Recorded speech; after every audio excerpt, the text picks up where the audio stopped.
Hi, my name is John Riley. I'm the Trek Product Manager, and I want to introduce you to the 2011 Session 88. For 2011, we've made some substantial improvements to the successful Session product from Trek. Since its introduction, it's been very successful in the World Cup and local downhill market, and we've constantly looking for ways to improve the performance of the bike. Starting from the front of the bike and working our way back, what's new for 2011 is an all-new frame shape, which incorporates a couple different things. One is, first off, now we've incorporated directly into the head tube some protection that's built specifically for the forks. So instead of using the bumpers on the fork, it's now incorporated into the frame. The advantage to that is this is connected together, so it offers a really tight position and therefore allows for the frame itself to offer the protection and not count on it from the fork itself.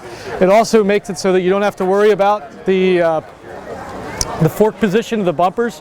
So if the bumpers moved on the frame, it wouldn't matter. So you have a stronger impact area here for that. You can also take the bumpers off the frame. From there, we've beefed up the down tube of the frame as well and incorporated a bumper here as well.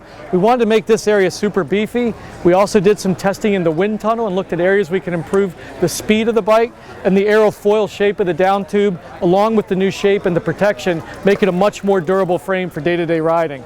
As we move to the back part of the bike, things are pretty similar to the way they were in the past, but we did improve the leverage ratio on the rear shock.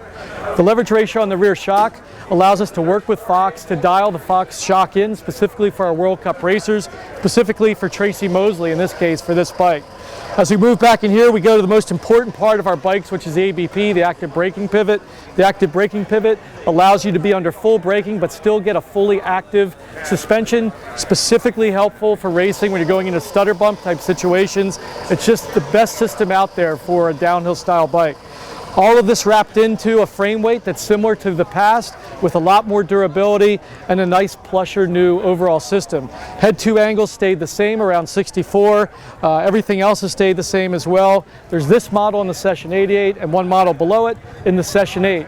The Session 8 actually uses the same frame that we introduced in 2010. That carries forward at a great price point on the Session 8, and then you get the all-new frame design on the Session 88.